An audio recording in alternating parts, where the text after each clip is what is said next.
अस्सलाम वालेकुम। मैं आपको खुशामदीद कहता हूँ प्रोग्राम इन उर्दू के एक और ट्यूटोरियल में। और इस ट्यूटोरियल सीरीज़ में हम बात कर रहे हैं ASP.NET विजुअल बेसिक प्रोग्रामिंग के बारे में। पिछले चंद वीडियोस में हमने एक वेब फॉर्म क्रिएट किया है और उसमें फिर different kinds of validators use किए हैं, और जो भी वैलिडेटर्स हमने अभी तक यूज़ किए हैं वो काम करते हैं टेक्स्ट बॉक्स के साथ। लेकिन अब हमें वैलिडेट करना है कि यूज़र मेल या फीमेल को सेलेक्ट में से एक को सेलेक्ट करें। अगर ये सेलेक्ट नहीं होता कोई भी ऑप्शन तो फिर ये मैसेज हमें शो करें कि जेंडर इज़ रिक्वायर्ड। इस पर्पस के लिए हम रिक्वायर्ड फील्ड वैलिडेटर यूज़ नहीं कर सकते, क्योंकि ये सारे, जैसे कि मैंने आपसे पहले भी कहा, सिर्फ टेक्स्ट बॉक्स के साथ काम करते हैं और ये इन रेडियो बटन्स या चेक बॉक्स के साथ काम नहीं करते। तो इस पर्पस के लिए हम यूज़ करेंगे कस्टम वैलिडेटर, और मैं ऐड करता हूँ कस्टम वैलिडेटर। अब प्रॉपर्टी सेट करते हैं। सबसे पहली प्रॉपर्टी जो सेट करते हैं हम वो है आईडी, और मैं इसको नाम देता हूँ जेंडर कस्टम वैलिडेटर। इसके बाद नेक्स्ट चीज़ जो है वो है डिस्प्ले, जो कि डायनामिक, उसको कर दें। मैसेज होगा जेंडर इज रिक्वायर्ड।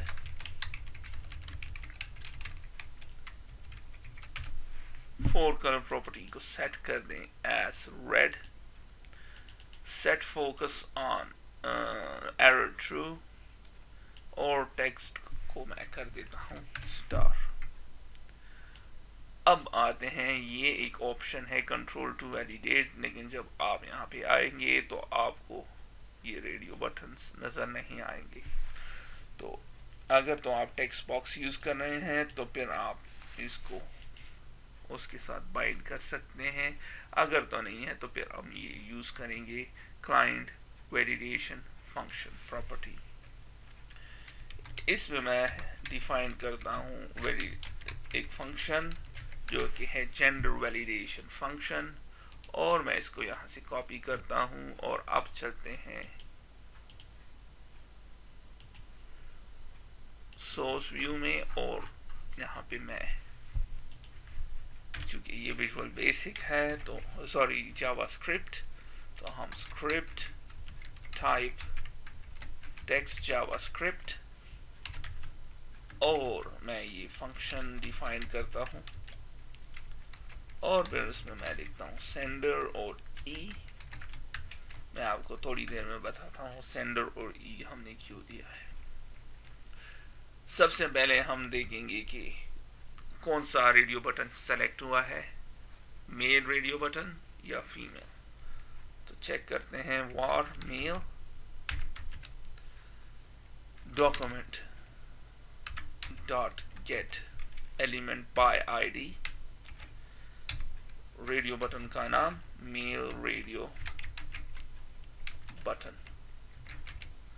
ये नाम करेक्ट देना पड़ेगा एग्जैक्टली जैसे कि कंट्रोल के साथ हमने एसोसिएट किया है आईडी।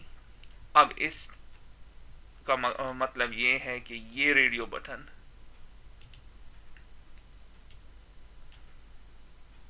चेक्ड है। देखिए मेन रेडियो बटन अगर तो चेक है तो इसको ट्रू कर दो, और वार का मतलब है कि वेरिएबल। तो विजुअल बेसिक में स्ट्रिंग इंटीजर के बजाय वार यूज करते हैं। और इसी तरह फीमेल डॉक्यूमेंट डॉट गेट और female radio button dot checked, कि फीमेल चेक्ड है इफ, अब चेक करते हैं मेल इक्वल्स टू ट्रू या female equals to true. C type languages में डबल इक्वल के लिए ये दो इक्वल होता है एक दफा नहीं, और E dot is valid equals to true. अगर तो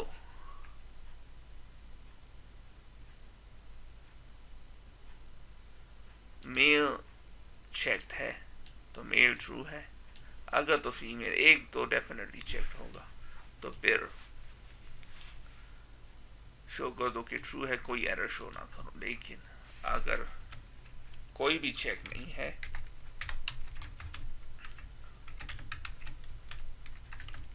तो फिर फॉल्स, तो फिर शो करो एरर को।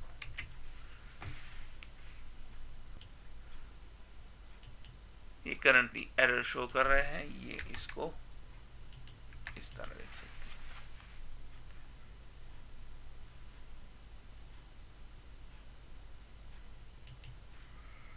और अब मैं इसको बिल्ड करता हूं, बिल्ड सक्सेसफुल, और अब रन करते हैं, देखते हैं कि काम करता है या नहीं। Data entry form for some reason काम नहीं कर रहा।